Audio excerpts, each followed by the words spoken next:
Hi everyone! Beginning at 5 minutes and 36 seconds of the song Sir Psycho Sexy by the Red Hot Chili Peppers is the following repeated progression. Of the progression's 7 different chords, 4 are diatonic to the key of E flat major and 5 to the key of C minor. The remaining 2 chords are diatonic to neither key. The initial E minor triad, for example, sounds as a minor Neapolitan chord in the key of E flat major and the raised minor mediant in C minor, and the D major triad sounds as major leading note harmony in E flat major and the major supertonic in C minor.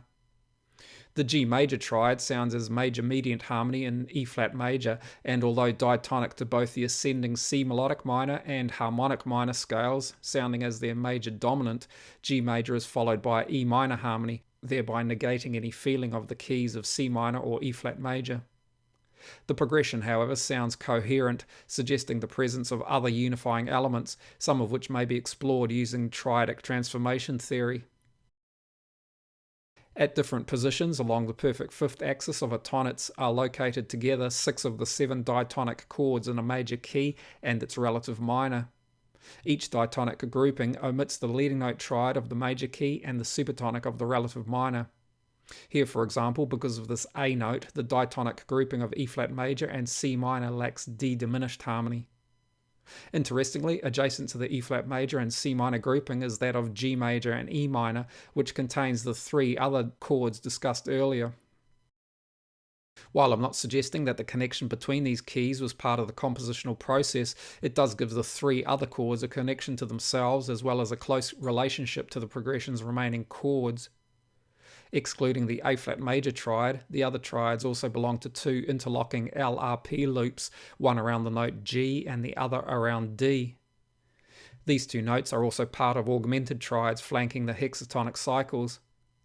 Visually, we can see that 4 of the progression's chords share notes contained in the E flat augmented triad, and 2 chords share notes in the B flat augmented triad, with only the A flat major chord sharing notes of the A flat augmented triad. The chords sharing notes with the different augmented triads, therefore, are part of the relevant hexatonic cycles, as well as Weizmann regions, which comprise 6 consonant triads, 3 major and 3 minor, each a displacement of the relevant augmented triad to which they're attached. Each of the Weizmann region's 6 chords may be formed by a single semitone shift of one of the augmented triad's notes. Raising the B of the E flat augmented triad, for example, creates C minor harmony, while lowering the B creates E flat major harmony, and so on. In this way, the augmented harmony, despite not being part of the progression, connects some of its chords. This connection between the progression's chords, the hexatonic cycles, and Weizmann regions may also be seen on the so-called cube dance. Here, the triads of the hexatonic cycles connect with the relevant chords of the Weizmann regions. The A flat major, C minor, and E minor triads of the progression, for example, are part of this hexatonic cycle, and the E minor and C minor chords are part of the Weizmann region around E flat augmented harmony, while the A flat major triad, despite being part of the same hexatonic cycle, is part of this Weizmann region around A flat augmented harmony. The E flat major and G major triads, while part of the E flat augmented Weizmann region, belong to a different hexatonic cycle. And the B flat and D major triads are both part of a different Weizmann region and hexatonic cycle. Tracing the outro progression on cube dance reveals how the augmented triads are part of the voice leading between some of its chords. The voice leading between the progression's initial chords, E minor and E flat major, for example, can be seen to move through the E flat augmented triad.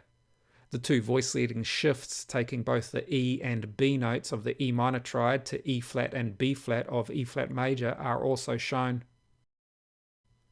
Cube dance therefore literally indicates the semitone voice leading distances involved. Moving from the progression's 2nd to 3rd chords, E flat major to B flat major, involves 3 voice leading shifts, 1 from E flat to D and 2 from G to F. This distance also includes the B flat augmented triad, as does the 2 voice leading shifts involved in the move from B flat major to D major harmony.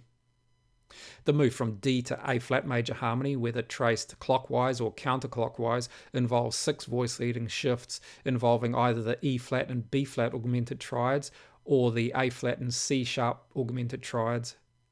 Because the majority of the progression uses chords diatonic to E flat major and C minor, with root movement typically moving by consonant intervals, the move from D to A flat major is particularly noticeable orally and also on the tonnets and cube dance. I hope you found this useful. Thanks for watching. See you next time.